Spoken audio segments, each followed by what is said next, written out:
The ocean has always been described as a place of freedom, vast and untamed, a canvas where the winds paint their restless brushstrokes and the tides recite the oldest poems of the earth. Yet beneath its beauty, there are traps invisible to those who do not know where to look, snares made not by nature but by human hands, webs of nylon and plastic drifting silently across the currents. They are called ghost nets, and though they are nothing more than discarded tools, they have become hunters without masters, killers without conscience, nightmares that never sleep. Unlike storms which roar and pass, unlike predators which hunt and rest, these nets persist, floating and entangling, choking and killing, year after year, century after century. The tragedy of ghost nets is that they are not alive, and yet they behave with the relentless hunger of a living monster, haunting the seas long after the fishermen who used them are gone. Imagine for a moment the story of a single net. Once it was new, woven tightly, used by hands hardened by salt and sun, cast into waters to bring fish for market and for family. But one day it was torn, snagged on rock, or perhaps too heavy with catch, and so it was cut free, abandoned. From that moment it ceased to serve and began to haunt. The ocean lifted it, currents carried it, waves hid it, until it became something else, a drifting labyrinth ready to ensnare anything that crossed its path. A turtle swimming gracefully found its flippers trapped, unable to rise for breath. A dolphin curious about its threads twisted and drowned. Fish meant to escape predators were caught in silence. Seabirds diving for prey became prey themselves. And still the net drifted on, killing blindly, endlessly. There are estimates that every year hundreds of thousands of marine animals are caught in these phantom traps. Seals suffocate, whales drag nets across thousands of kilometers until exhaustion overcomes them. Sharks are sliced by plastic that never rots. Unlike wood or rope, nylon does not decay. It can remain for centuries, long after ships that once carried it have rusted away. The sea becomes not a sanctuary but a maze of invisible death, a nightmare stitched from the arrogance of human convenience. It is not a storm that can be predicted, not a predator that can be understood, but an endless persistence, a reminder that what we abandon never truly leaves. Philosophically, ghost nets embody one of humanity's deepest mistakes, believing that what we discard disappears. On land we bury, we hide, we forget, but the ocean has no landfill where things vanish. It has currents, and those currents return what we think we have lost. A net cut loose is not gone. It is transformed into something worse. It becomes the shadow side of our inventions, the mirror of our neglect. To stand upon shore and look at horizon is to see beauty, but beneath that beauty drift our ghosts, the remnants of choices made carelessly, haunting us in silence. For communities that depend on the sea, ghost nets are not abstract tragedy. Fishermen lose catch because nets trap fish wastefully. Divers encounter carcasses wrapped in threads, their masks fogging with grief. Coastal villagers find washed-up turtles strangled by plastic knots. Each encounter is wound not only upon ecology, but upon psyche. To know that something designed to provide has become a thief is dissonance hard to bear. It is as if tool once trusted has betrayed, as if hammer continued striking long after hand let go. The ocean remembers, and it reminds us. Legends of the sea once spoke of krakens dragging ships beneath waves, of sirens luring men to drown, of sea monsters whose tentacles could encircle boats. Today the ghost net plays that role. It is faceless, silent, yet deadly. It does not sing, but it ensnares. It does not roar, but it strangles. It does not attack, but it waits. And in some ways this makes it more terrifying than myth, because it is real, measurable, present in every sea from Arctic to Antarctic. The modern nightmare of the ocean wears not scales or claws but nylon threads. To fall asleep, thinking of these nets, is to imagine drifting through dream where ocean floor is filled with webs, not spun by spiders, but by our own neglect. Creatures struggle like marionettes tangled in strings, their movements growing weaker, until silence claims them. Above, waves glitter with moonlight, indifferent. The nightmare is not only for animals but for us, because we too are caught in threads of our creation. Our health depends on oceans, our climate, our breath itself, yet we have woven a labyrinth that suffocates the very lungs of Earth. Yet within tragedy there is revelation. To know of ghost nets is to confront permanence of our actions. Every choice, every discard, is thread woven into larger tapestry. If a net can drift for centuries, so too can our decisions echo beyond our lifetimes. This truth is heavy, but it is also liberating, for it means our efforts to heal can also persist. A rescued whale, a recovered net, a clean shore, these too echo. The nightmare is real, but it is not final. The most tragic days of ghost nets are those when entire pods of dolphins are found strangled, when coral reefs suffocate beneath tangles, when seabirds fall from sky with stomachs full of plastic threads. But the lesson of these days is not only grief, it is awakening. For just as nets drift silently, so too does awareness spread, moving from shore to shore, heart to heart. To speak of ghost nets is to cut through silence, to refuse to allow nightmare to remain unseen. So tonight, as you drift into sleep, imagine threads not as prison but as warning. Imagine each strand glowing faintly, marking where we have erred, but also guiding where we can walk carefully. Ghost nets haunt the ocean, but they also remind us of bond between human hand and sea. They whisper truth, that nothing we do is forgotten, that our ghosts remain, that to honor the ocean, we must untangle not only nets but ourselves. The sea has always been a place where hunters and hunted enact their endless drama. Sharks stalk schools of fish, whales lunge with open jaws, seabirds dive with precision, each predator following the rhythms etched by millions of years of evolution. Yet ghost nets do not belong to this cycle. They are hunters without instinct, killers without hunger, snares without mind. They catch not because they need, but because they are there, drifting endlessly, ensnaring endlessly. This absence of intention makes them more terrifying, because one cannot negotiate with plastic, one cannot frighten it, one cannot flee from it once it has wrapped itself around fin or throat. A living predator will strike and leave, but ghost nets never stop. Imagine swimming through azure waters, where sun filters and shafts of light, illuminating the slow dance of plankton. Suddenly you encounter a shape drifting, translucent yet solid, threads hanging like jellyfish tendrils, tangled masses catching light like sinister webs. A curious turtle approaches, mistaking seaweed, and within moments its flipper twists into loop. It struggles, but every movement tightens noose. Hours pass, exhaustion grows, lungs burn. What began as exploration ends as suffocation. This scene repeats daily across oceans, unseen by human eye, yet echoing through ecosystem as each death removes link in chain. The tragedy deepens when larger creatures become entangled. Whales, vast and majestic, dragging hundreds of kilograms of net, their skin cut by nylon slicing deeper with each stroke. They travel across entire oceans burdened by weight, feeding less, surfacing with effort. Some survive weeks, others collapse in exhaustion and sink to abyss, their bodies still shackled. Divers who witness such beings describe eyes full of suffering, as if creature understands betrayal of ocean it trusted. The ghost net does not discriminate. It claims both mighty and small. These nets also devastate coral reefs, which are not mere rocks but living cities. As nets drift, they snag upon corals, smothering polyps, breaking delicate branches, leaving barren rubble. Fish that depended on coral for shelter lose refuge. Entire communities collapse. Ghost nets are vandals of architecture built over centuries, tearing down in hours what took decades to grow. And because plastic does not rot, the net moves on, continuing its destruction elsewhere, carrying fragments of coral like trophies of its violence. Scientists estimate that ghost gear accounts for a significant portion of ocean plastic, yet its threat is magnified because it continues to function as weapon long after abandonment. Unlike bottles or bags, which pollute passively, nets actively kill. Their design, once useful, becomes curse. Knots hold firm, meshes trap, threads cut. Even when torn, pieces continue to ensnare. It is as if we forged monsters and released them to wander forever. Culturally, ghost nets reveal paradox of progress.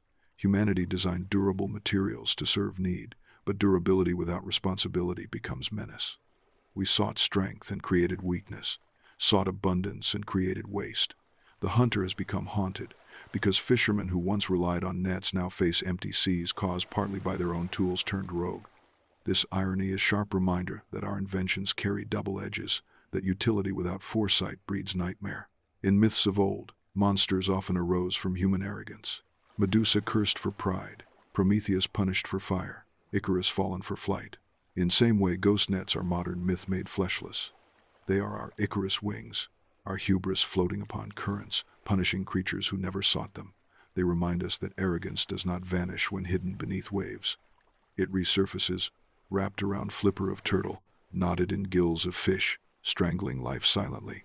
But there is also resilience. In recent years, divers and activists have formed ghost net hunters, reversing roles by seeking and removing these plastic predators. They descend into depths with knives and bags, cutting free corals, rescuing turtles, hauling up tons of nylon. Each recovered net is not only material removed but symbol reclaimed, proof that nightmare can be confronted. Their work is arduous, dangerous, but it transforms helplessness into action. These divers are modern heroes, their weapons not swords but determination, their battles not against dragons but against ghosts we ourselves unleashed. Philosophically, ghost nets challenge us to consider responsibility beyond presence. If a net continues killing for centuries, who owns its violence? The fishermen who cut it loose? The company that produced nylon? The society that demanded endless catch? Or humanity as whole? This question extends beyond nets, to all our discards, all our ghosts. Who is responsible for plastic bottle drifting in gyre, for microfibers in fish, for carbon heating seas? Responsibility, like net, is tangled, and untangling requires humility. At night, when dreams come, ghost nets manifest as webs woven across subconscious. You walk along shore and find sea shimmering with threads, glistening like silver, yet every sparkle is snare. You step and are caught, struggling as more threads tighten. The ocean in dream becomes not freedom but prison, not vastness but labyrinth. You awaken breathless, realizing dream is truth hidden beneath surface. The nightmare is real, even if unseen. Yet even within nightmare there is hope.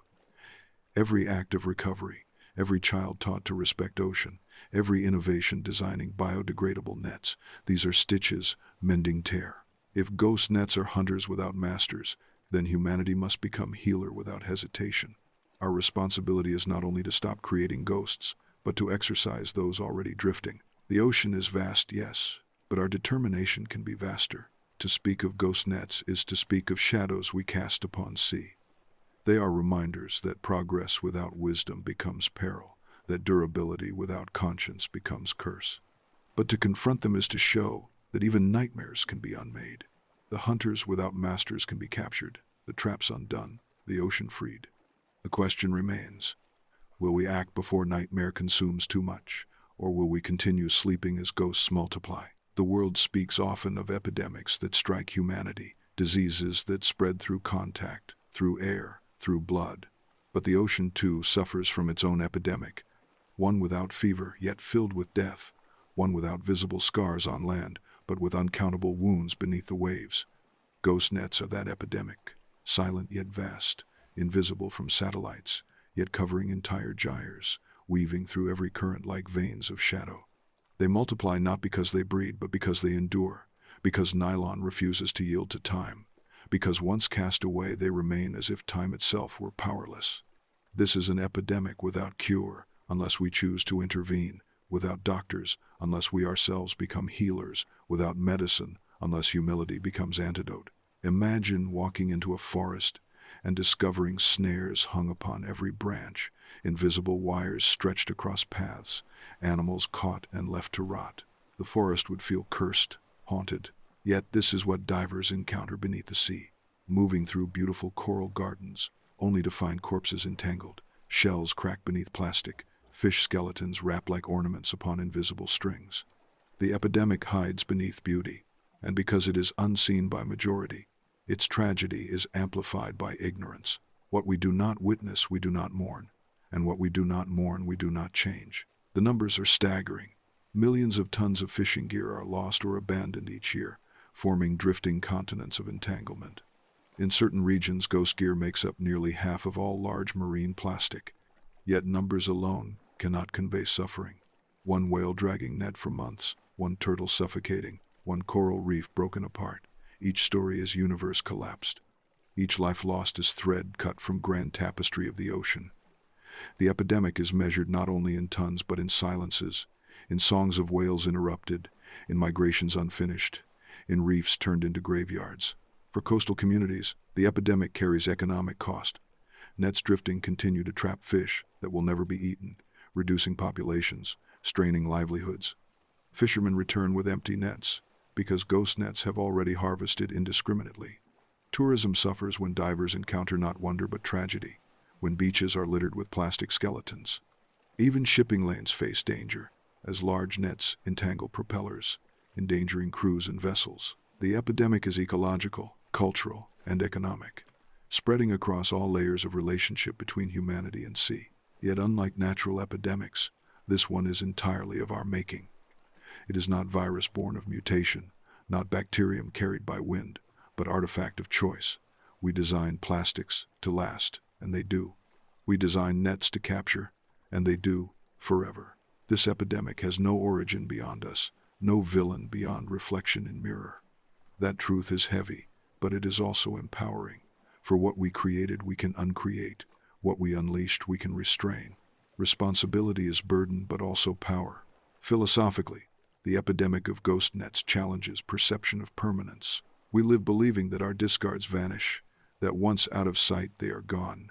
Yet here is proof they persist longer than monuments, longer than empires. The Colossus of Rhodes has fallen, yet nets from decades ago still drift. Castles crumble, yet nylon remains. Ghost nets are a reminder that modern artifacts may be legacy less noble than pyramids or cathedrals, that our true monuments may be our waste. To accept this is to confront uncomfortable truth that we are builders not only of beauty, but of nightmares. Still, in darkness there are lights. Organizations across globe have risen to fight epidemic. In India, communities have created programs where fishermen are paid to bring in old nets rather than discard. In Europe, divers organize retrieval expeditions, bringing up tons of ghost gear annually. In Pacific, islanders weave recovered nets into art, transforming curse into symbol, horror into awareness. These efforts are not enough to end epidemic, but they are stitches upon wound, signs that healing is possible. At night, as you close eyes, epidemic becomes dream. You wander through vast ocean of fabric, threads stretching in every direction, creatures struggling like puppets caught. You feel weight of plastic against skin, cold and unyielding, and realize there is no exit, no end, unless something is cut. The dream is claustrophobic, pressing, suffocating, until awakening comes as relief. But truth is dream is reality beneath waves, unfolding endlessly.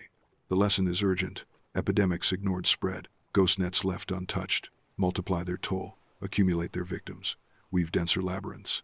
To delay is to consent, to forget is to fuel. Yet to act is to cure, slowly, imperfectly, but surely. Every net removed is life spared. Every innovation in biodegradable material is life secured. Every awareness raised is prevention achieved. The epidemic can be confronted, but it requires that we see, that we name, that we accept responsibility. The silent epidemic of the seas whispers through currents, threads its way into food we eat, into climate we breathe. It is not distant tragedy, but present inheritance. To face it is not only to protect dolphins and turtles, but to protect ourselves, for we too are bound in net of interdependence. The ocean is not separate, it is bloodstream of planet, and its wounds are our wounds. To heal it is to heal ourselves. So as you drift toward sleep, let thought linger on fragility of balance.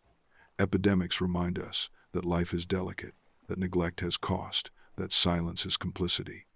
But they also remind us that resilience is possible, that healing is choice. The ocean waits, burdened but not broken, haunted but not surrendered. Its nightmare is ours, but so too can be its recovery. The nets drift, but so do we. And in our drifting there can be purpose, there can be redemption. The sea has always been a place of passage, a vast highway of currents that carry whales across hemispheres, that lift plankton from depths to nourish entire ecosystems, that shape climates and feed civilizations. Yet through these same currents drift the labyrinths of our neglect, forgotten nets that twist and knot themselves into deadly mazes. To swim through certain regions of the ocean today is to move not through free water but through corridors of entanglement, as if the sea itself had been rewoven into prison. These labyrinths are not designed, yet they are more effective than any trap, because they are everywhere, because they multiply invisibly, because once entered they are nearly impossible to escape. Imagine a diver descending along reef wall where schools of fish shimmer like liquid silver. At first, beauty overwhelms, then shadows intrude.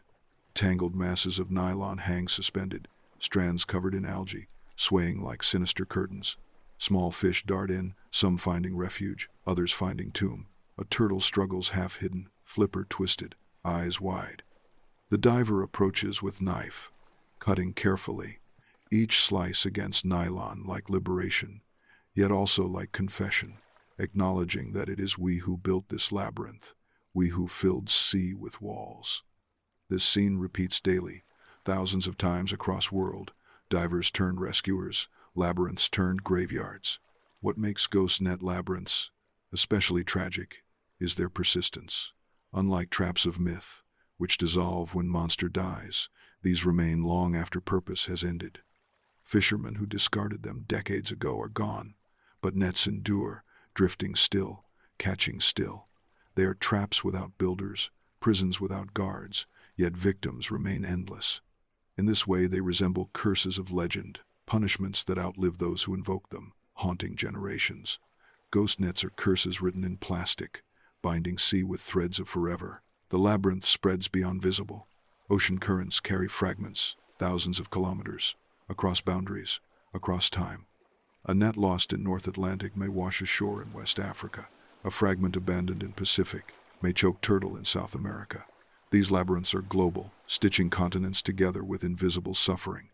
They remind us that ocean is one body, that neglect in one place becomes nightmare in another. There is no elsewhere in sea, no away in water. All drifts together, all knots together. Philosophically, the labyrinth of ghost nets mirrors labyrinth of human choices. We wander paths built by convenience, by haste, by profit, only to discover walls closing in, exits blocked. Our civilization too risks entanglement in threads of its own making, plastic, carbon, waste. Just as turtle struggles against nylon, we struggle against systems of consumption and dependency. The labyrinth is external and internal, woven not only of nylon but of desires. To face it requires more than knives. It requires courage to change patterns, to retrace steps, to seek exits unimagined. Legends of labyrinths often speak of monsters within. In Crete it was Minotaur, in modern seas it is ghost nets themselves. They are monsters woven, not born, yet equally relentless. In myths, heroes enter labyrinths with thread of Ariadne to find way back. Today, divers carry reels of line, guiding their way through tangles. The symbolism is striking, as if ancient myths anticipated modern reality, as if humanity has always feared being trapped by its own constructions. The labyrinth of forgotten nets is our Minotaur, silent and merciless. Ecologically, labyrinths devastate biodiversity. Seals caught, birds strangled, reefs broken. Ghost nets also act as rafts, carrying invasive species across oceans, allowing barnacles, crabs, even fish to colonize distant shores.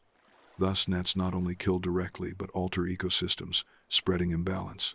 A labyrinth once entered reshapes beyond immediate, rippling outward. This is nightmare of complexity, where one abandoned net changes not only single life but entire communities. Yet even labyrinths can be mapped. Activists create databases, marking locations of ghost nets, using satellites, sonar, even fishermen reports to identify hotspots. International collaborations share knowledge, coordinate removal. Each recovered net is a corridor cleared, a path reopened. Though labyrinth seems endless, each effort cuts passage of hope. These acts prove labyrinth is not eternal, that maps can be drawn, that exits exist if courage persists. In Dream, labyrinth manifests as endless corridors of thread beneath waves, lit by dim green light, creatures swimming endlessly searching for way out. You wander too, your limbs caught, your breath shortening. Panic rises until you remember you carry knife. You cut, you free, and corridor opens to vast blue. Dream teaches lesson. Labyrinths exist, but so do exits, so do choices, so does resilience. The ocean does not desire labyrinths. It desires flow, openness, movement. To restore it is to honor its nature.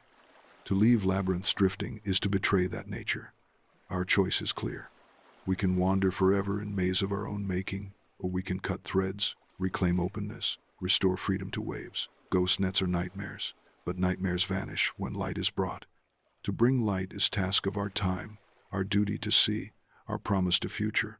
Among all tragedies that ghost nets have written upon the waters, Few stories capture the scale of suffering like those of the whales who become entangled in their invisible chains. These giants of the sea, once worshipped as gods, once feared as leviathans, once celebrated in songs across countless cultures, are reduced to prisoners by threads meant for fish. To imagine a creature longer than a bus, heavier than dozens of cars, dragging nylon across entire oceans, is to feel the absurd cruelty of our age. The whale, that should roam free, becomes a beast in bondage, bearing chains that never rust, chains that no blacksmith forged, but that human negligence created. This story is not singular, for thousands of whales each year suffer this fate. Yet to tell of one is to speak of all. Picture a humpback whale rising from the depths, breaching in a spray of foam and sunlight. Its body arcs gracefully, but tangled across its pectoral fin is a net, threads slicing into skin, cutting deeper with every movement. The breach is not celebration but struggle, an attempt to shake free, to rid itself of burden. Yet nylon does not yield. It tightens, digs, resists. The whale dives again, dragging massive plastic that weighs less in water but carries deadly weight in exhaustion. Days turn to weeks, wounds fester, barnacles grow upon net itself, transforming it into grotesque extension of body. The whale continues to sing, but songs grow weaker, filled with notes of fatigue. For scientists who track these entanglements, the details are devastating. Whales have been found with nets wrapped around jaws, preventing them from feeding, starving them slowly. Others carry gear across thousands of kilometers, their migration paths altered, their calves left vulnerable because mothers cannot provide. Necropsies reveal deep grooves carved into blubber, infections spreading. Each wound is testimony not of natural predator but of artificial ghost, threads without mercy. Unlike harpoons that kill quickly, ghost nets kill slowly, stretching suffering across time, making agony measure of miles. This suffering extends beyond individuals. Whales are keystone species, shaping ecosystems with their feeding, their movements, their very presence. A whale weakened or lost alters balance, rippling through food webs. Fewer whales mean fewer nutrients recycled, fewer krill controlled, fewer songs echoing through depths. The ocean loses not only body but role, not only creature but culture. To imagine seas without whales is to imagine forests without trees, skies without clouds, a silence unnatural. Philosophically, entangled whale becomes symbol of humanity itself. We too are vast in potential, capable of awe, creators of beauty, singers of songs. Yet we too drag chains of our own making, systems that cut into flesh of planet, patterns that exhaust, choices that entangle. Like whale, we breach seeking freedom, only to find nets tightening. The image of whale burdened by nylon is mirror held to our civilization, a reminder that greatness without care becomes tragedy, that strength without wisdom becomes weakness.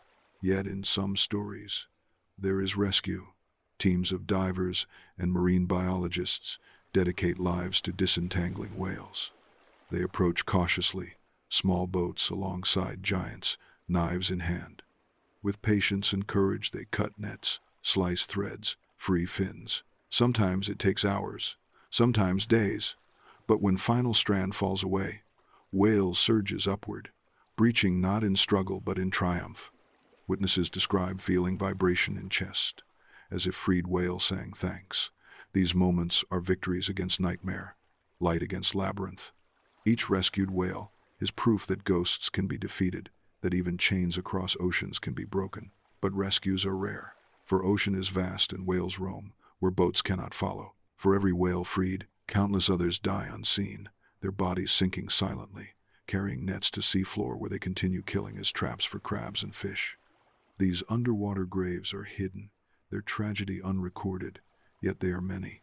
The ocean floor is littered with bones and nylon, a macabre gallery of forgotten giants. In dream you may see whale carrying net across endless blue, its movements slowed, its songs muffled. You swim alongside, trying to cut threads, but every slice reveals more, every knot tighter.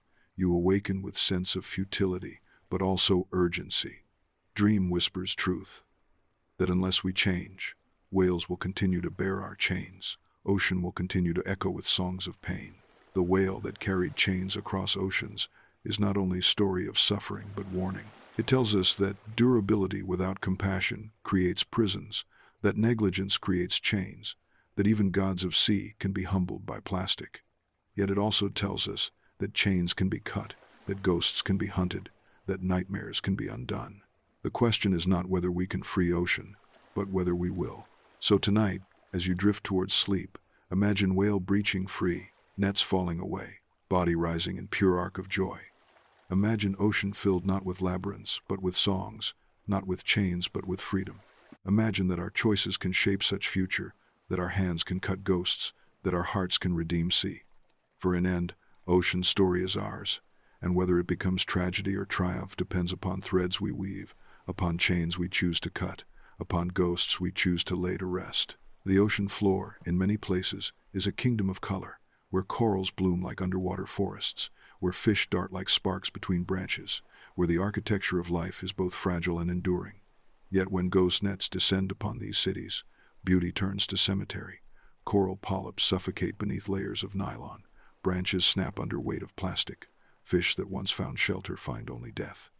The reef becomes not cradle but coffin, its vibrant hues dulled by decay, its chorus of clicks and songs replaced by silence. These coral cemeteries are not created by storms or volcanic fire, but by threads we abandoned, by traps we forgot, by ghosts that refuse to vanish. To understand tragedy, imagine a reef in its prime. Schools of parrotfish scrape algae, maintaining balance. Tiny shrimp clean scales of larger fish. Sea turtles glide gracefully, feeding on sponges. The water is alive with sound, a crackling symphony scientists call reef song. Now picture net drifting down, tangled mass of nylon settling across coral like shroud. At first, polyps beneath continue to feed, unaware. Then strands block sunlight, polyps starve, algae spread unchecked, fish flee. Over weeks, colors fade, branches bleach, reef dies. What was once nursery for thousands becomes grave for millions. Divers who encounter such scenes describe heartbreak. They swim expecting wonder and find ruin. Coral heads broken, skeletons of fish trapped within plastic, once living city turn mausoleum. They cut what they can, but nets often too vast, too entangled. Each strand pulled risks further damage. It is Sisyphean task, lifting weight of neglect from shoulders of reef. And yet some persist, removing ton after ton, choosing action over despair, understanding that even one freed coral head is victory, one saved turtle hope. Scientifically, coral reefs cover less than 1% of ocean floor yet support quarter of marine life. Their loss is catastrophic ripple, collapsing food webs, threatening millions who depend on fish for survival, weakening coastal protection from storms. Ghost nets accelerate this collapse, not only by direct suffocation but by breaking physical structure, turning stronghold into rubble. Once broken, recovery takes decades, if it occurs at all. Nets create cemeteries that persist across generations, a testament to how quickly life can be undone and how slowly it can be restored. Philosophically, coral cemeteries beneath threads remind us of fragility of beauty. We imagine beauty eternal, reefs timeless, yet here is proof that even grandest architecture can be destroyed by carelessness. It is humbling to realize that what nature built in centuries can be undone in days, by negligence. It confronts arrogance of permanence, teaching that beauty requires guardianship, not assumption. There is also irony. Nets were designed to harvest abundance of sea, yet when they drift they harvest death itself, erasing abundance at its source. They transform places of life into places of silence, reversing intention of their creation. They are reminders that tools without responsibility can betray their makers, that progress without care becomes regression. Yet not all is despair. In some regions, divers have removed nets and witnessed reefs rebloom, coral fragments reattach, fish return, colors brighten. It is slow, but it is possible. Cemeteries can be transformed back into cities if hands are willing, if hearts are steadfast. Each act of restoration is defiance against ghosts, affirmation that life still has chance, that ocean can heal if we allow. In dream you may swim through coral cemetery, branches white and broken, silence heavy. Nets drift like curtains between ruins. Yet as you cut threads in dream, faint glow returns, fish appear, color bleeds back into stone. You awaken realizing dream is not fantasy but possibility. Restoration is real if courage persists, if we choose. The coral cemeteries beneath threads are warnings written in skeletons, messages carried in silence. They tell us that abundance is not infinite, that beauty can be lost, that ghosts kill not only creatures but entire worlds. But they also whisper that ghosts can be defeated, that cemeteries can be reclaimed, that ocean still waits for redemption. The choice lies with us, as it always has. So tonight, as you drift toward rest, imagine ocean not as grave but as garden, not as labyrinth of nets but as kingdom of color. Imagine hands cutting threads, hearts defending reefs, societies choosing responsibility. Imagine that ghosts can be laid to rest and cemeteries reborn. For in end, story of ocean is not only tragedy but possibility, not only nightmare but awakening. Nets drift, yes, but so too does hope, and hope can be current stronger than any ghost. The ocean has always been a stage not only for the creatures that dwell beneath the waves but also for the ones that circle above it. Seabirds are the restless voyagers of the skies, winged wanderers who can cross entire oceans without pause, who ride the winds with mastery, who dive like arrows to snatch fish from below. They are symbols of freedom, of endurance, of resilience. Yet for many of these birds, ghost nets have rewritten the story of flight into the story of entrapment. For the sky that once promised liberty has become linked to a sea that offers snares. The birds that fall from the sky are victims not of storms or predators, but of threads. Threads that should never have been there. Threads that should never have been born into permanence. Imagine an albatross soaring across thousands of kilometers, wings spanning wider than a man is tall, gliding with effortlessness over endless blue. It dives, seeking fish shimmering beneath surface, but as it rises, its wings brush against floating mass of nylon. Threads wrap around feathers, tightening as bird struggles. The wings that once carried it across oceans now bind it, pulling it down into sea that becomes coffin. The albatross drowns not because it was weak, but because we made ocean treacherous. Its body drifts upon waves until it washes upon shore, discovered by children who see ropes wound around its wings like shackles. This scene is not rare. Thousands of seabirds each year are entangled, their wings clipped not by storm but by nylon, their bellies filled not with fish but with plastic fragments carried by nets. Puffins, gulls, pelicans, cormorants all find themselves trapped in labyrinths of ghost gear. Some die at sea, their bodies never seen again. Others wash ashore as evidence of silent epidemic. For every bird that falls, ecosystem loses hunter, colonies lose parent, chicks lose future. The tragedy of seabirds entangled in ghost nets is compounded by their role as sentinels. Seabirds are indicators of ocean health, their movements reflecting fish stocks, their survival reflecting balance. When they falter, it signals wider collapse. Ghost nets silencing their cries are warnings, alarms ignored by those who do not listen. The silence of cliffs once filled with calls is not only absence of birds, but absence of equilibrium. Philosophically, the image of birds falling from sky because of threads in sea is paradoxical cruelty. Sky and sea are two realms, distinct yet connected. Birds belong to sky, nets to sea, yet threads bind them, pulling heaven into abyss. It is as if freedom itself is dragged down, as if liberty is strangled by negligence. The falling bird becomes symbol of dreams bound, of potential wasted, of transcendence undone by carelessness. It confronts us with truth that no realm is safe from our shadows, that even sky can be tainted by ghosts of ocean. In myths, birds often carried messages between gods and men, symbols of transcendence. Ravens whispered omens, doves brought peace, eagles bore thunder. Today their corpses wrapped in nylon bring different message, that our arrogance has reached heavens, that we have chained sky itself. The falling bird is omen of age where even flight cannot escape plastic. To ignore it is to ignore prophecy written in feathers, to disregard cry of planet itself. Yet amid despair, there is defiance. Volunteers patrol coasts, cutting birds free, untangling wings, nursing survivors. Rescue centers take in pelicans with shredded wings, gulls with strangled legs, puffins starved because nets trapped their prey. Each bird saved is testament that compassion persists, that ghosts do not always win. Artisans collect fragments of nets and transform them into sculptures of birds, raising awareness through beauty born from horror. In this way, ghosts are confronted not only with knives but with imagination, not only with anger but with art. Still, rescues cannot match losses.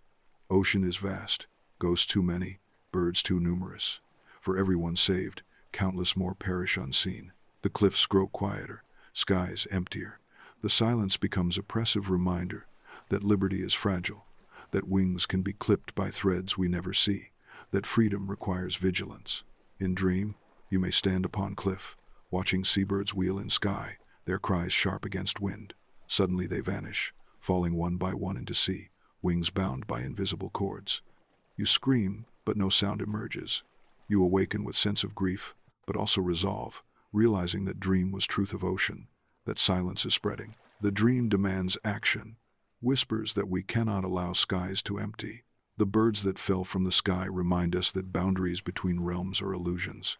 What happens in sea reaches sky. What drifts beneath waves cuts across heavens. The ocean's ghosts are not confined.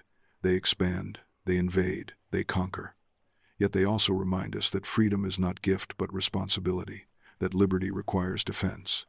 The albatross falling is not only tragedy of sea, but tragedy of spirit, warning that our ghosts can drag down even our highest flights. So, as you drift into rest tonight, imagine wings free once more, feathers unbound, cries echoing strong. Imagine ocean free of ghosts, sky filled again with soaring flocks. Imagine humanity choosing not to entangle, but to release, not to bind, but to free. For the story of seabirds is our story too, and if they fall, so do we. But if they rise, so can we. The choice, as always, is ours. The story of ghost nets is often told from the perspective of the ocean, of the whales that drag invisible chains, of the turtles that suffocate in silence, of the corals turned into cemeteries, of the seabirds that fall from the sky. Yet there is another side of the story, one that lingers in the memory of communities who once cast these nets, men who went to sea seeking survival, families who depended on catch for food and livelihood.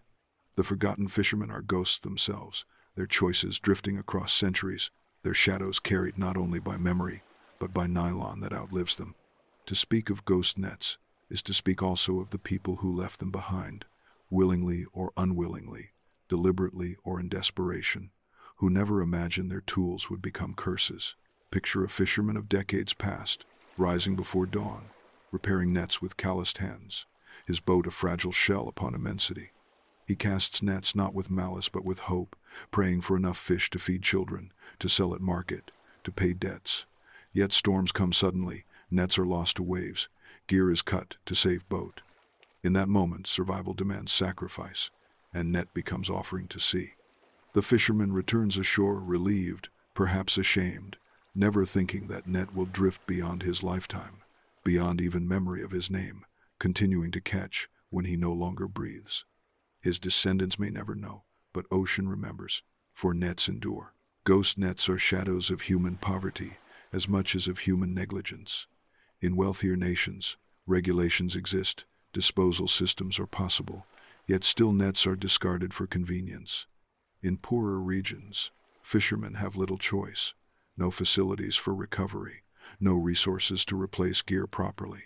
They are caught too, entangled not by nylon but by systems of inequality. To condemn them alone is to miss deeper truth, that ghost nets are born not only of individual actions but of global neglect, of societies that consume without considering cost, of markets that demand cheap fish without asking how catch is made. Philosophically, ghost nets embody tension between necessity and consequence. A man feeding his family today may create suffering for turtles tomorrow. A decision made in storm of survival becomes echo of death for centuries. This is not merely failure of individuals, but of systems that force such choices. To untangle ghost nets, we must also untangle webs of inequality, of overconsumption, of disconnection between plate and ocean. The forgotten fishermen are not villains, but participants in tragedy larger than themselves, actors in play directed by forces of economy and neglect. There are also cultural dimensions. In many coastal societies, fishing is not only livelihood but identity, tradition passed across generations. Nets are symbols of heritage, they're weaving rituals of community, they're casting ceremonies of faith. Yet modern materials transform sacred tools into perpetual ghosts. What was once natural, biodegradable rope became synthetic, immortal nylon. Traditions, unchanged in form but altered in substance, unwittingly created nightmare. Elders may still bless nets, but their blessings now extend curses. Heritage collides with plastic, and culture becomes entangled too. The forgotten fishermen live on in ghost nets because their tools remain, drifting across waters long after villages vanish. Archaeologists of future may find nets in sediment centuries hence, fossilized nylon beside shells. Testimony not of fish caught but of deaths caused. These nets are artifacts of our age, more enduring than buildings, more persistent than books. They are our legacy, whether we wish or not. Future generations may judge us not by art we created but by waste we left, by threads that strangled ocean. Yet there are glimmers of redemption. Some fishing communities now engage in retrieval programs, rewarded for bringing back old gear, creating cycles of recovery rather than abandonment. Others innovate biodegradable nets, designed to dissolve after time, ensuring that ghost nets are not born. These shifts show that forgotten fishermen can become remembered guardians, that heritage can adapt, that traditions can align with responsibility. In this way, shadows can become light, ghosts can become protectors. In Dream, you may see ghostly figures of fishermen walking upon waves, their hands casting nets of light. Yet as nets descend, they transform into nylon, strangling fish, binding turtles, dragging whales. The fishermen vanish, leaving only plastic, only suffering. You awaken disturbed, realizing Dream speaks of truth, that actions outlive actors, that shadows persist beyond lives. Yet Dream also whispers possibility, that nets of light can remain light, that traditions can honor without harming, that future can be rewritten if choices change. The forgotten fishermen remind us that ghosts are not only in sea, but in us. We are all fishermen, in sense, casting choices, daily, weaving threads of consequence, some nourishing, others suffocating. Our lives too will leave shadows, and question is whether they will haunt or heal. Ghost nets are warning, but also mirror. To remember fishermen is to remember ourselves, to see how easily survival today can become tragedy tomorrow, to learn humility before ocean that carries every shadow forward. So tonight, as you close eyes, let memory drift toward those who went to sea before us, their hands rough, their hearts weary, their choices imperfect. Let compassion temper judgment, let responsibility temper indifference. For forgotten fishermen are not enemies but ancestors of lesson, teachers reminding us that ghosts are born when care is absent, when foresight is ignored. To honor them truly is to ensure that their nets no longer drift, that their shadows no longer strangle, that ocean once again becomes place of life, not labyrinth of nightmares. The ocean is not static. It breathes through currents, circulates heat, shifts water masses like blood flowing through veins of planet. In its grand circulation patterns known as gyres, currents spiral endlessly, drawing in what floats, holding it in vast, rotating prisons. These gyres are not new. They have existed for millennia, shaping migrations of fish, guiding voyages of sailors. But in our time, they have become graveyards of plastic, traps not only of debris but of nightmares. Within their slow whirlpools drift countless ghost nets, converging from all coasts, forming floating labyrinths so vast that satellites can glimpse their shadows. The gyres of the haunted seas are monuments to permanence of neglect, reminders that what we abandon circles endlessly, never gone, never dissolved, always returning. Imagine sailing through Pacific where horizon stretches unbroken, sky vast, wind steady. From deck ocean seems blue and endless. Yet as you peer closer, fragments of plastic shimmer, bottles, bags, crates, and among them, tangled masses of ghost nets. They drift like jellyfish colonies, their threads invisible until too late, their weight pulling beneath surface. Beneath waves, fish dart through mazes of nylon, some escaping, many not. Turtles mistake them for food, whales drag them across migrations, entire ecosystems altered by prison of plastic swirling without end. This is not island in traditional sense, but it is continent of waste, larger than nations, heavier than fleets, silent testament to our negligence. The gyres hold nets for decades, grinding them into fragments, yet never destroying them. Nylon breaks into smaller threads, continuing to entangle, continuing to kill. Microplastics are released, consumed by plankton, entering food chains that circle back to us. Thus, ghosts of ocean become ghosts within our bodies, plastic in bloodstreams, fibers in lungs, shadows of nets haunting not only sea but flesh. The gyres are haunted not only for creatures trapped, but for humans entangled invisibly. For we too eat ghosts, breathe ghosts, embody ghosts. Philosophically, the gyres are symbols of cycles without exit. They mirror human habits of repetition, of mistakes recurring, of histories circling. Just as currents trap debris, so too do our societies trap themselves in patterns of overconsumption, waste, denial. We circle, we spiral, we repeat. The haunted seas are a reflection of haunted minds, unable to break free, unable to chart new course. Yet recognition of cycle is first step to breaking it. Just as sailors once mapped gyres to navigate, we must map patterns of neglect to escape them. Legends speak of cursed whirlpools, of Charybdis devouring ships, of maelstroms swallowing fleets. The gyres of today are such whirlpools, but their hunger is for plastic, their victims countless lives. Unlike mythical beasts, they are not sudden but steady, not violent but persistent. They do not roar but whisper, turning slowly, trapping patiently. In some ways this is more terrifying, because there is no end, no climax, only endless continuation, a nightmare without waking. And yet gyres also teach resilience. Life persists even amid ghosts. Fish adapt, birds continue to fly, reefs struggle to grow, humanity too can act. Expeditions now cross gyres with ships designed to collect debris, machines skimming surface, divers cutting nets. Though scale is immense, each removal is act of defiance, proof that spiral can be interrupted. Awareness grows, and with it possibility of change. Gyres remind us of cycles, but they also remind us cycles can be broken. In dream you may find yourself drifting in spiral, currents pulling you round and round. Nets brush against skin, plastic floats around, horizon recedes. You struggle to escape, but spiral tightens. Panic rises until you realize current is also choice, that by swimming differently, you can break pattern. Dream ends with freedom, but lesson remains. That cycles imprison unless we choose otherwise. That escape requires will.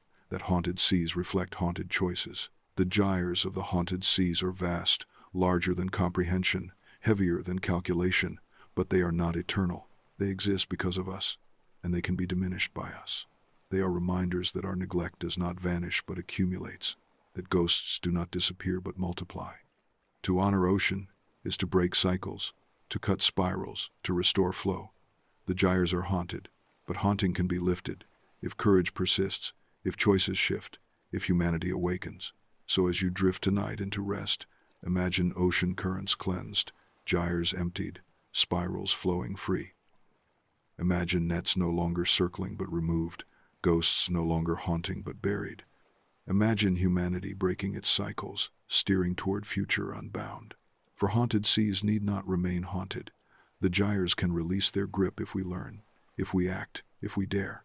The story of ghost nets is not only about present suffering, about turtles gasping for air, whales dragging chains, reefs suffocating, birds falling. It is also about future, about generations not yet born who will inherit seas we shape today. The children who inherit the ghosts will grow in a world where plastic is not anomaly but environment, where ocean floor is not only sand and coral but threads of nylon, where legends of sea monsters are not about krakens but about nets drifting eternally. This inheritance is tragedy, because it is unwanted, unasked, undeserved. No child deserves to inherit nightmares, yet this is legacy we are weaving. Imagine child walking along shore decades from now. She picks up shell, marveling at spiral, then notices it is entangled in thin strand of plastic. She collects driftwood, but finds fragments of net entwined. She swims and sees not endless blue but ghostly curtains swaying beneath surface.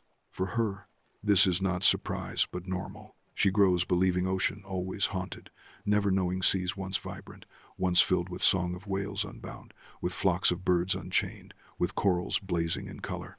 Her inheritance is silence. Her memory of ocean is ghost. This is weight of neglect, carried not by us alone but by them. Philosophically, the notion of inheritance forces us to confront continuity of choices. We live not in isolation but in chain of generations, each link shaping next. Our ancestors planted trees we enjoy, built cities we inhabit, carved myths we still tell. What will we pass forward? Ghost nets, drifting through currents, microplastics in fish, silence where songs once rang. The measure of civilization is not only what it builds, but what it leaves. By that measure, if ghosts are our legacy, then we are not builders but haunters. Yet children also inherit possibility. Just as they may inherit nightmare, they may inherit resilience, courage, awakening. If we act now, their ocean may still heal, their inheritance may be story not of ghosts but of redemption. The choice is ours. To leave nets drifting is to abandon them to hauntings. To cut nets, to change systems, to innovate materials, to educate hearts, is to gift them freedom. Children inherit what we decide today, not tomorrow. Culturally, inheritance of ghosts shapes identity. Communities who once sang songs of abundance now tell tales of scarcity, warning children not of storms but of plastic. Folklore evolves, myths adapt, ghost nets becoming new demons in stories told at night. In this way, even imagination is haunted. Children dream not of mermaids but of entanglement, not of freedom but of threads. Their play on beaches includes pulling nets from sand. Their drawings of fish include scars. Legacy is written not only in environment but in psyche. And yet children are not only inheritors but catalysts. In schools around the world, students organize beach cleanups, dive programs, art projects using recovered nets. They speak louder than elders, demanding change, challenging industries, marching for climate, raising voices that echo across nations. They inherit ghosts, but they also exercise them. Their determination may be stronger than our neglect, their clarity sharper than our denial. They remind us that future is not fixed, that inheritance can be transformed. In Dream, you may see children running along beach, laughter bright, but behind them shadows of nets drift closer. One child stops, picks up thread, begins to weave it into something new, something luminous. Soon others join, weaving ghosts into tapestry of light that stretches across sky. Dream teaches that inheritance need not be burden but can become art, can become lesson, can become hope. The ghosts remain, but they are transformed, given meaning beyond tragedy. The children who inherit ghosts remind us of responsibility deeper than law, stronger than economy, older than culture. It is duty to those who come after to ensure that their inheritance is not despair but wonder, not nightmare but dream. We owe them more than survival. We owe them beauty. To leave them seas of ghosts is betrayal. To gift them seas of life is love. So tonight, as you drift into rest, imagine ocean decades hence. Imagine children swimming through reefs reborn, playing upon shores clean, hearing songs of whales unbound. Imagine inheritance transformed from curse into blessing. This is not fantasy but possibility, if we choose. The nets drift now, but they can be removed, their ghosts exorcised. Children's laughter deserves to echo across seas, not haunted but healed. Our legacy can be redemption if courage guides us. The choice is in our hands, their future in our hearts. When people think of ghost nets, they often imagine the great tangles of nylon drifting through the currents, massive snarls that entrap whales and break coral. Yet the horror of these nets does not end with what can be seen. Over time, the sun and waves break them apart into smaller and smaller fragments, until threads invisible to eye drift everywhere, scattered through every ocean, ingested by creatures from plankton to whales. The invisible poison of the threads is no less deadly than the suffocating tangles, for it moves silently, infiltrating food chains, traveling across boundaries, invading even our own bodies. The ghost nets do not stop haunting when they unravel.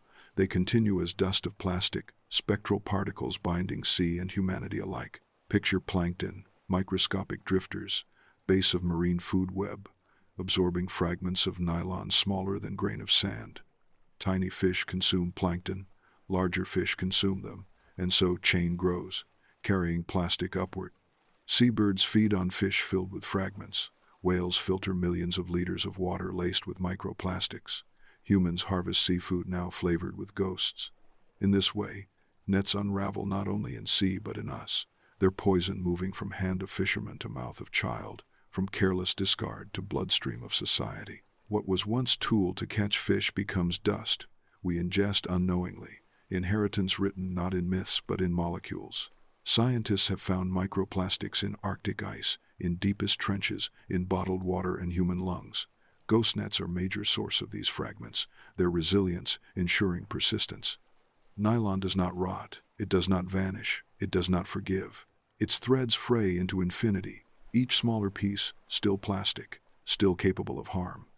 Invisible poison accumulates, layer upon layer, invisible yet undeniable. The nightmare continues long after net is forgotten, long after fisherman has died, long after community has moved on. Threads unravel but never end, their ghosts eternal. Philosophically, invisible poison is metaphor for unseen consequences of actions. Much of what we discard in life does not vanish but transforms into subtler forms, less visible but equally potent. Words spoken in anger become wounds in hearts, choices made in haste become patterns that persist. Ghost nets remind us that invisibility does not equal absence, that unseen does not mean harmless. The threads teach that ignorance is complicity, that to deny what we cannot see is to invite suffering multiplied.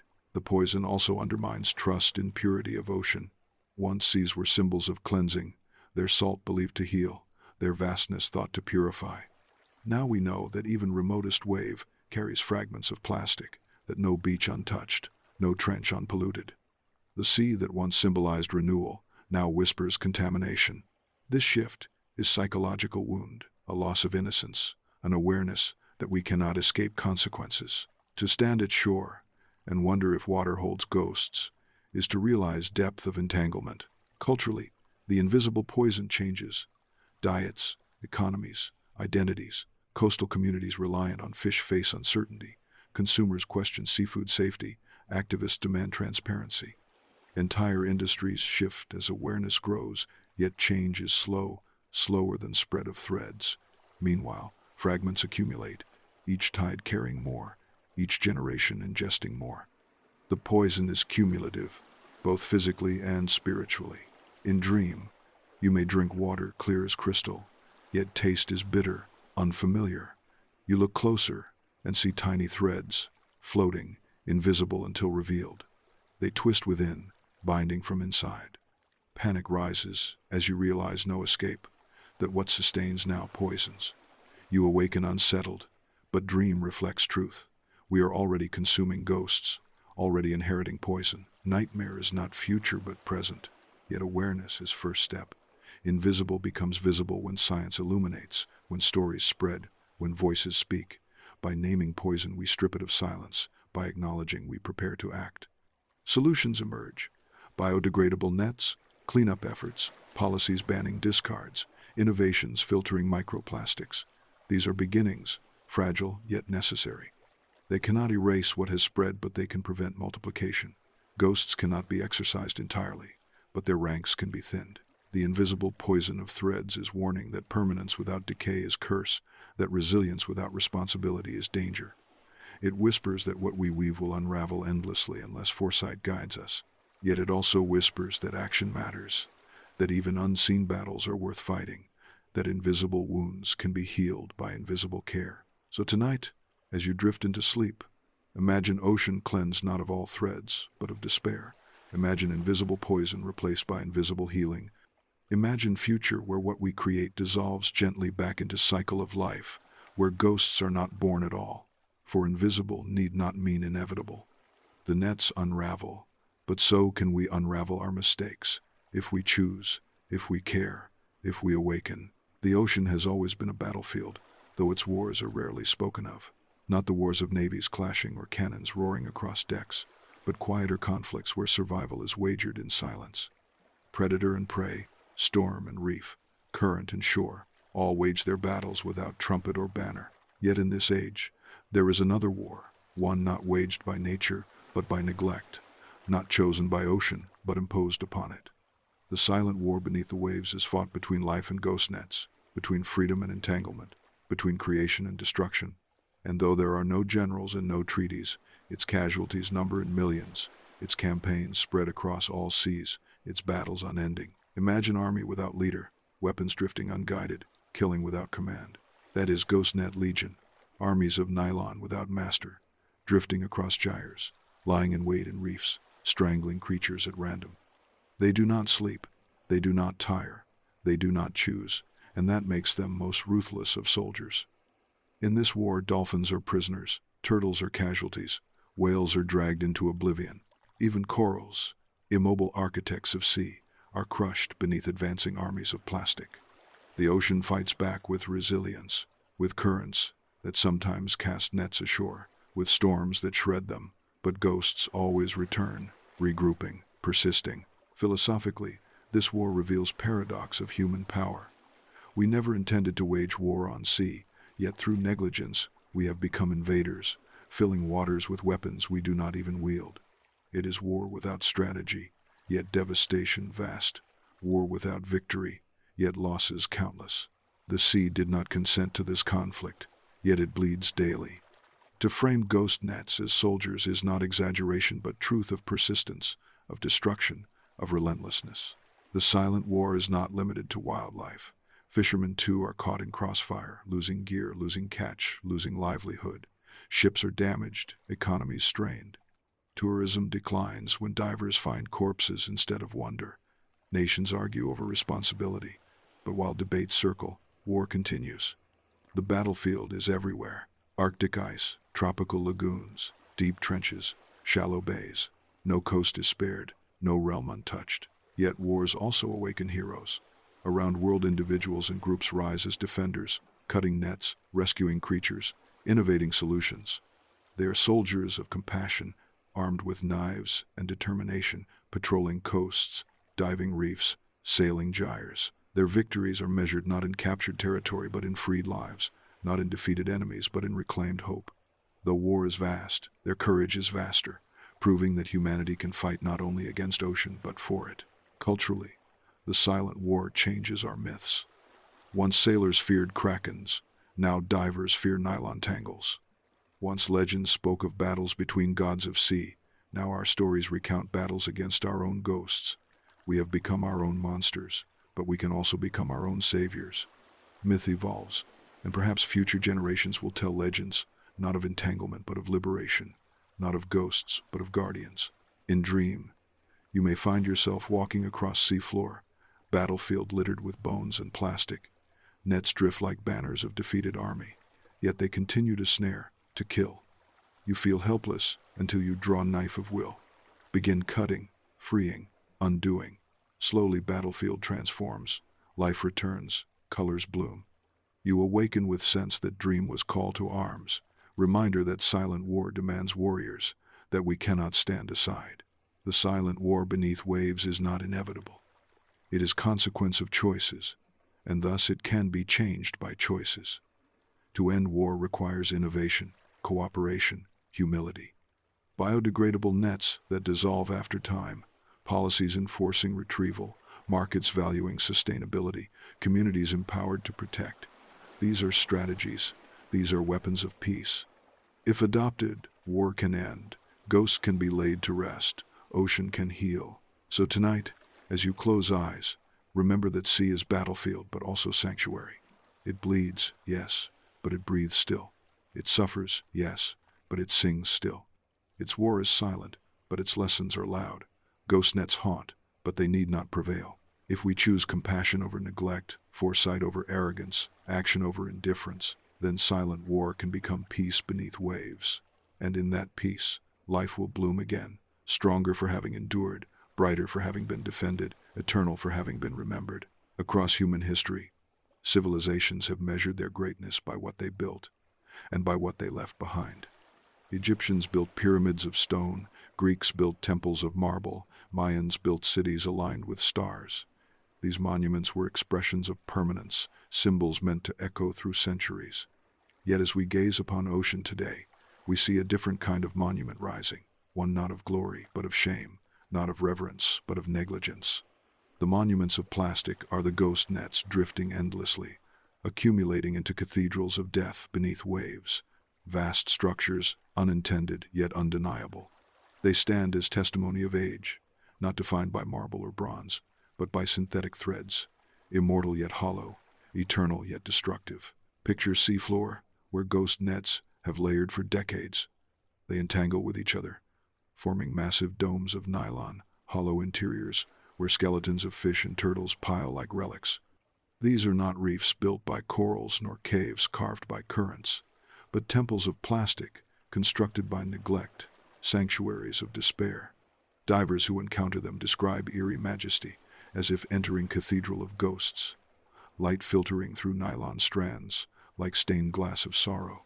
It is haunting beauty, reminder that even destruction can appear magnificent, yet magnificence masks ruin. These temples do not celebrate life, but entomb it. Monuments not to gods, but to ghosts. Philosophically, these plastic monuments confront us with inversion of legacy. Civilizations once sought to be remembered for beauty, wisdom, art. We risk being remembered for waste, for monuments we never intended yet cannot erase. Ghost nets are unasked, for architecture, accidental pyramids of pollution. Future archaeologists may study them as relics of Anthropocene, analyzing layers of nylon as we analyze layers of stone, concluding that our greatness was measured not by what we created but by what we discarded. Culturally, monuments of plastic shape new narratives.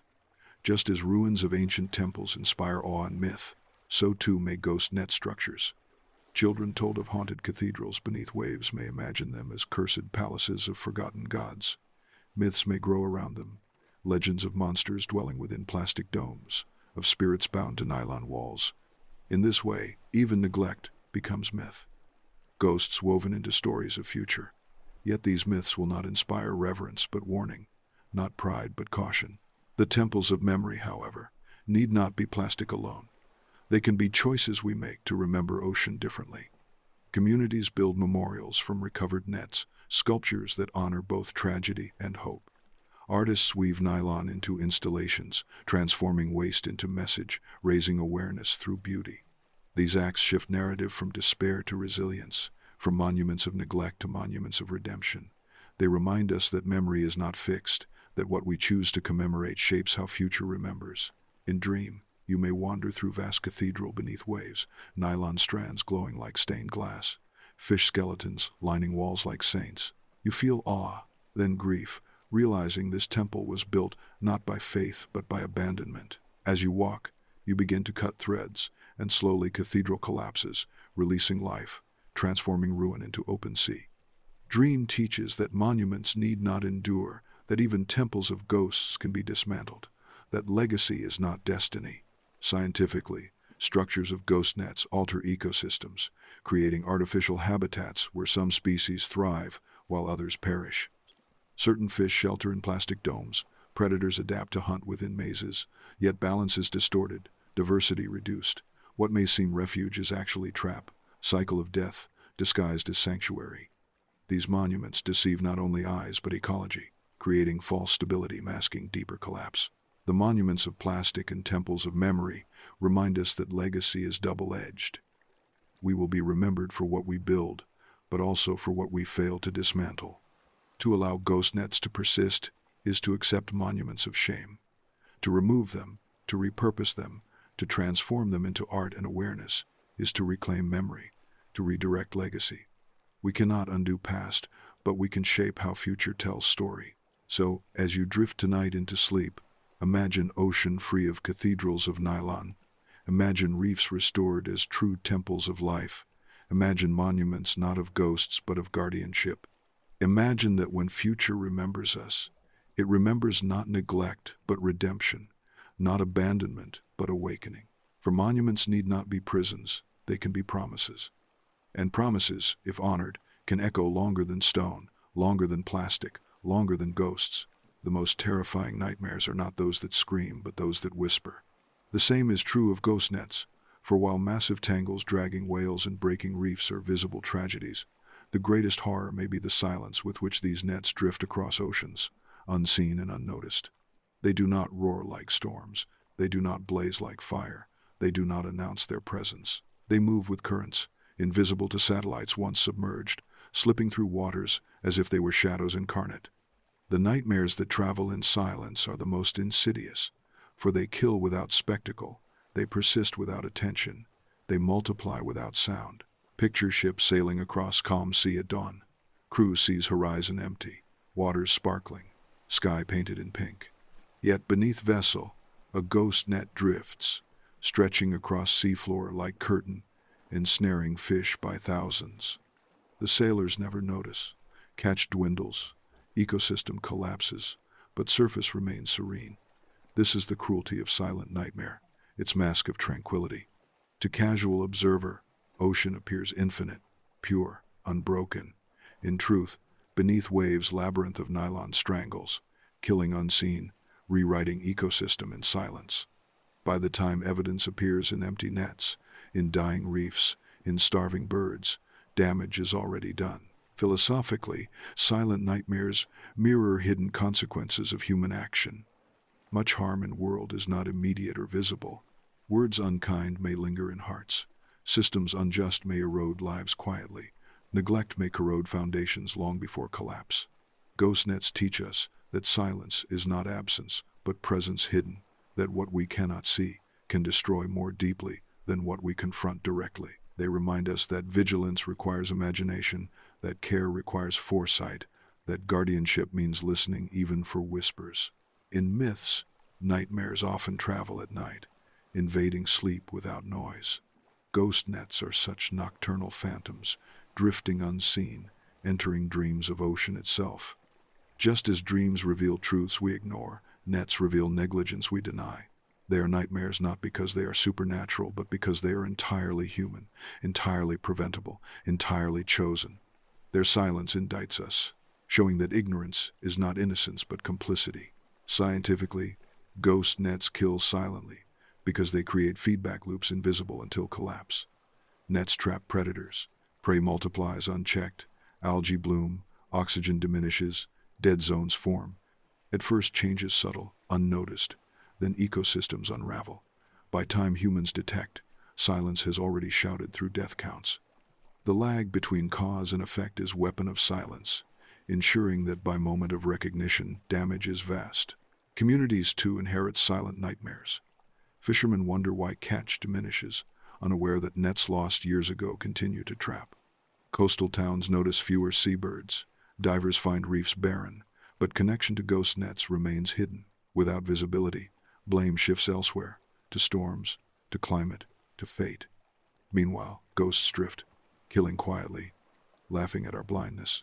In dream, you may walk through city where everything seems normal, streets clean, people smiling.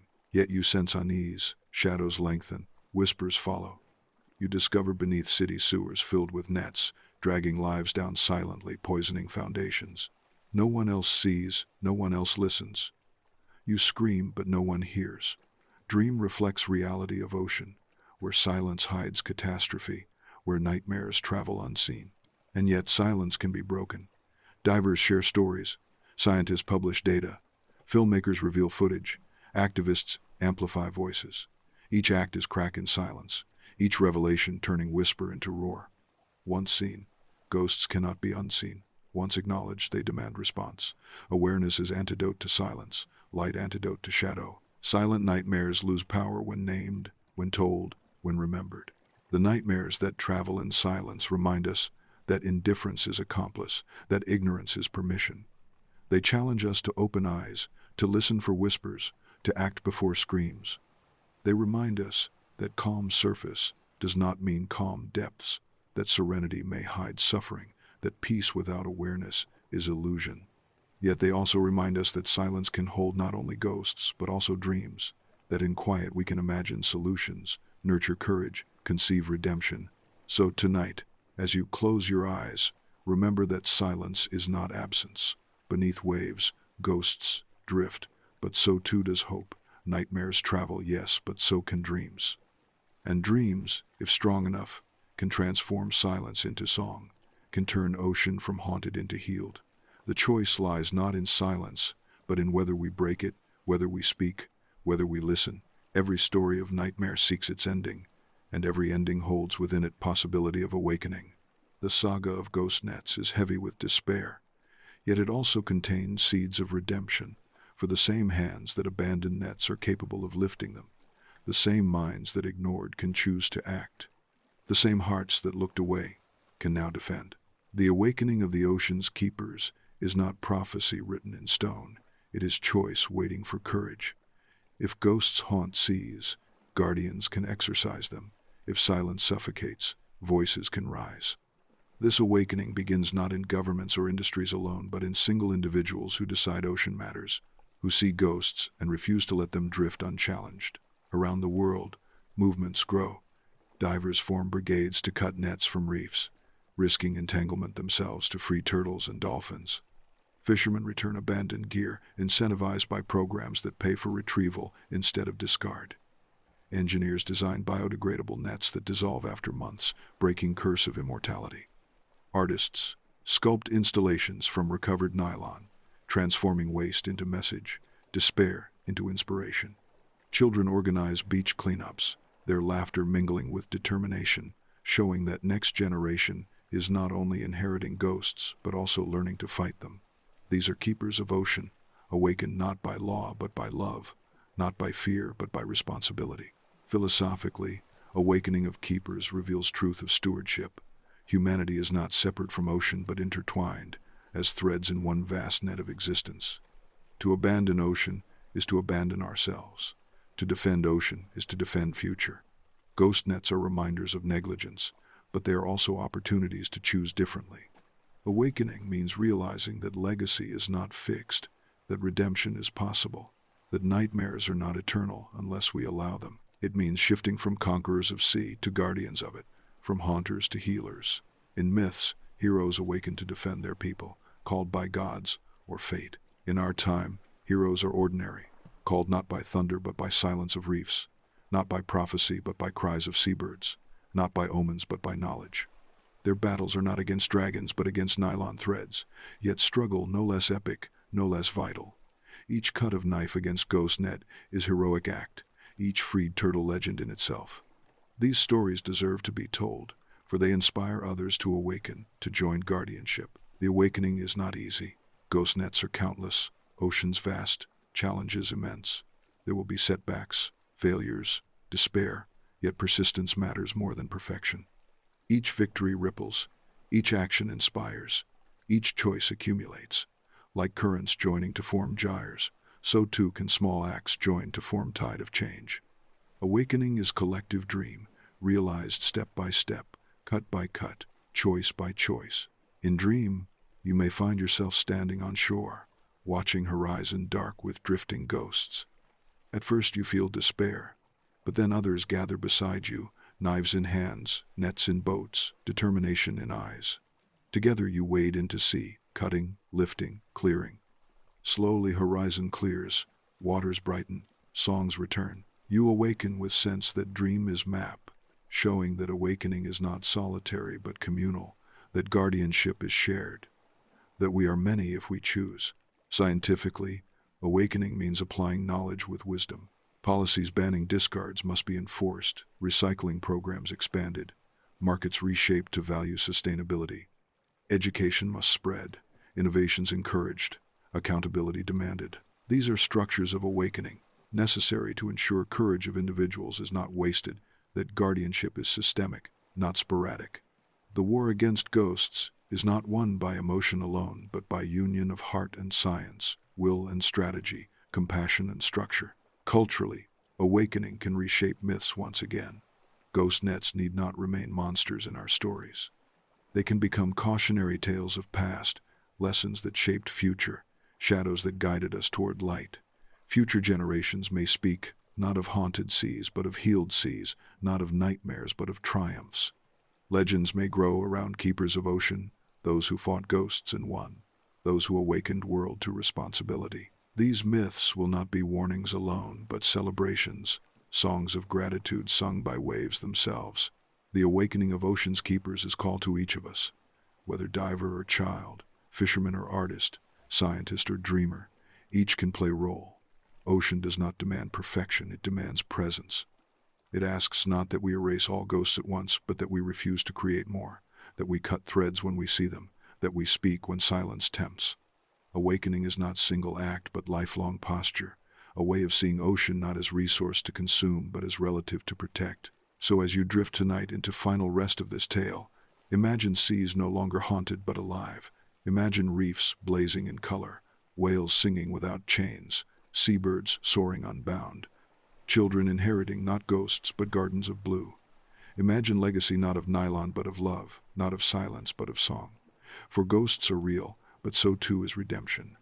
Nets drift, yes, but they can be lifted. Nightmares linger, yes, but they can be dissolved.